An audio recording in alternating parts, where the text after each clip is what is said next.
सोमवार कौन सा तारीख है जी? सोमवार होते हैं ಅಂತ ಚಲೋ ಇದೆ माइक ये माइक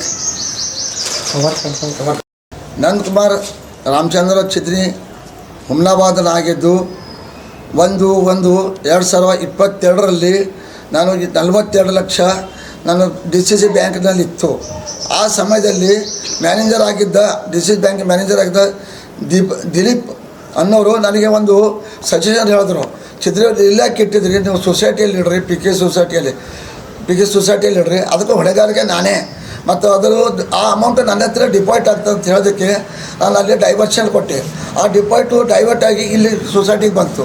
ಸೊಸೈಟಿ ಬಂದ ಕೆಲವೇ 4-5 ದಿವಸದಲ್ಲಿ ನಾನು ದುಡ್ಡು ಬೇಕಾಗಿತ್ತು. ಮತ್ತೆ ನಾನು ಸೊಸೈಟಿದು ದುಡ್ಡು ಕೇಳಿದೆ, ನಮ್ಮ ಹತ್ರ ದುಡ್ಡು ಯಾವುದಿಲ್ಲ ರೀ ಅಂತ ಹೇಳಿದ್ರು. ಅದು ನನ್ನ ಎಲ್ಲ ಗಮನಕ್ಕೆ ಅದನ್ನು ನಾನು DC ಅವ್ರ ಹತ್ರ, SP ಅವ್ರ ಹತ್ರ, ತಹಸೀಲ್ದಾರ್ ಹುಮ್ನಾಬಾದ್ ಎಲ್ಲರ ಹತ್ರ ಮನವಿ ಮಾಡಿಕೊಂಡೆ. ಆದರೂ ಯಾವುದೂ ಪ್ರಯೋಜನ ಆಗಲಿಲ್ಲ. ತದನಂತರ ನನ್ನ ಒಬ್ಬರ ಬೆಳಕಿಗೆ ತರಲಾಗಿ ಉಳಿದ ಕಟ್ಬಾರ್ದು 180 ಸರಿಸುಮಾರು 180 ಹಿಡಿದು 200 ಜನರು ಡಿಪಾರ್ಟ್ರ್ ಬೆಳಕಿಗೆ ಬಂದರು. ಅವರೆಲ್ಲರೂ ಕೂಡಿ ನಾವು ಸತತವಾಗಿ 3 ವರ್ಷದಿಂದ ಹೋರಾಡ್ತಾ ಇದ್ದೀವಿ. ನಮ್ಮ ದುಡ್ಡು ಕೊಡ್ರಿ, ನಮ್ಮ ದುಡ್ಡು ಕೊಡ್ರಿ. ಡೆಪ್ಟಿ ಡೈರೆಕ್ಟರ್ ಮಂಜುಳಾ ಮೇಡಮ್ಗೆ ಒಂದು 10 ಸಲ ಮನವಿ ಮಾಡಿದ್ದೀವಿ. ಇಲ್ಲಿವರೆಗೆ ಯಾವುದೂ ರೆಸ್ಪಾನ್ಸ್ ನಮಗೆ ಬರಲಿಲ್ಲ, ಒಂದು ದುಡ್ಡು ಬರಲಿಲ್ಲ. ಮತ್ತು ಮೊನ್ನೆ ನನ್ನ ಒಂದು PK ಸೊಸೈಟಿಯಲ್ಲಿ 3 ಲಕ್ಷ ಚಿಲ್ಲರೆ ನನಗೆ ಕ್ರಾಪ್ ಲೋನ್ ಇತ್ತು. ನಾನು ಹೇಳಿದೆ, ಇಲ್ಲಿ ರೇಖಾಂತ ಸೆಕ್ರೆಟ್ರಿ ಇದ್ದಳು, ನನ್ನ ದುಡ್ಡು ಅದಕ್ಕೆ ಅಡ್ಜಸ್ಟ್ ಮಾಡ್ಕೊಮ್ಮ, ನಂದು ಕೂಡ ದುಡ್ಡು ಇದೆ, ನಾನು ಬರೋ ದುಡ್ಡು ಹಂಗೆ ಬರ್ಕೊಳ್ಳಂದ್ರೆ ಅದು ಬರ್ಲಿಕ್ಕೆ ಬರಲ್ಲ ಅಂದರು. ನಾನು ಹೋಗಿ ಮಂಜುಳಾ ಮೇಡಮ್ ಅಲ್ಲಿ ಹೋಗಿ ನನ್ನ ಮನವಿ ಪತ್ರವನ್ನು ಅವ್ರು ಕೊಟ್ಟೆ. ನಾನು ಇದ್ದ ಅಮೌಂಟನ್ನು ನಾನು ಬಾಕಿನೂ ಅದರಲ್ಲಿ ಉಳಿದ ಅಮೌಂಟ್ರ ಕೊಡ್ರಿ ಅಂತ ನಾನು ಬಾಕಿನ ಮುಡ್ಕೊಂತ ಬರ್ಲಿಕ್ಕೆ ಬರಲ್ಲ ಅಂತ ಹೇಳಿದ್ರು. ಇಲ್ಲಿವರೆಗೆ ಯಾವುದೂ ಮಾಡಿಲ್ಲ. ಅದ ನಂತರ ಎಲ್ಲರೂ ನಂದು ಒಬ್ಬರದೇ ಇದು ಗೋಳಲ್ಲ, ಎಷ್ಟೋ ಜನರು ಇಲ್ಲಿ ರೊಟ್ಟಿ ಬ್ಯಾಳಿ ಮಾಡಿ ಮನೆ ಹೊಟ್ಟೆ ಜೀವನ ಮಾಡ್ಕೊಂಡು ಅವ್ರ ರೊಕ್ಕನೂ ಇಲ್ಲದ. ಇವ್ರಿಗೆ ಯಾರು ಡೈರೆಕ್ಟರ್ ಮಾಡಿದವರು ಯಾರು ಎಲ್ಲ ಡೈರೆಕ್ಟರ್ಗಳು ಇಂಥ ರೊಕ್ಕನ ಅವ್ರಿಗೆ ಬೇಕಾಯ್ತಾ? ಕರೋಡಪತಿ ಆಗಿ ಇಂಥ ರೊಕ್ಕ ತಿನ್ಬೇಕು ಇವರಿಗೆ. ಸೊಸೈಟಿ ರೊಕ್ಕ ಯಾರು ತಿಂದಾರೆ, ಯಾವ ಅಧಿಕಾರಿ ಇದ್ದಾರೆ? ಅದಕ್ಕೆ ಶೋಷಣೆಯನ್ನು ತೆಗೆದು ನಮಗೆ ಶೋಷಣೆ ಮಾಡಿ ಬೇಕಂತ ಕೇಳ್ತಾ ಇದ್ದೀನಿ. ನಾವು 30ನೇ ತಾರೀಕು ಹಿಡಿದು ಇಲ್ಲಿವರೆಗೆ ಇದರ ಲಾಕೌಟ್ ಮಾಡಿದ್ದೇವೆ. ಎಲ್ಲರಿಗೂ ಗಮನ ತಂದೀವಿ, ಅದ್ರ ಯಾರು ಇದಕ್ಕೆ ಉತ್ತರ ಕೊಡ್ತಾ ಇಲ್ಲ, ಇದಕ್ಕೆ ನಮಗೆ ಸ್ಪಂದಿಸಲು ಬರ್ತಾ ಇಲ್ಲ. ದಯಮಾಡಿ ಈ ಮಾಧ್ಯಮ ಮುಖಾಂತರ ನಾನು ಕೇಳೋದಂದರೆ ಎಲ್ಲರೂ ಒಂದು ಟಕ್ಕರ್ ಆಯಿತು, ಆಕ್ಸಿಡೆಂಟ್ ಆಯಿತು, ಯಾರಿಗೆ ಹೊಡೆದ್ರಂತ ಇಮಿಡಿಯೇಟ್ ಆ್ಯಕ್ಷನ್ ತೊಗೋತಾರೆ. ಅದ್ರ ಇವರು ಕೋಟ್ಯಾಂತರ ರೂಪಾಯಿ 4 ಕೋಟಿ ರೂಪಾಯಿ ಅವು ವ್ಯವಹಾರ ಮಾಡಿದ್ರು ಯಾಕೆ ತೊಗೋತಾ ಇಲ್ಲ? 4 ವರ್ಷದ ಇವ್ರ ಮೇಲೆ ಯಾಕೆ ಕ್ರಮ ತೆಗ್ತಾ ಇಲ್ಲ?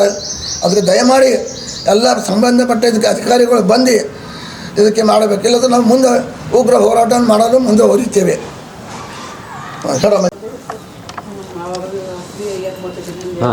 ಇಲ್ಲಿ DC ಬ್ಯಾಂಕ್ಗೆ ಸೂಪರ್ವೈಸರ್ ಆದಂಥ ಖುದ್ದಸ್ನವರಿಗೂ ಭಾಳ ಸಲ ಮನವಿ ಮಾಡಿದ್ದೀವಿ.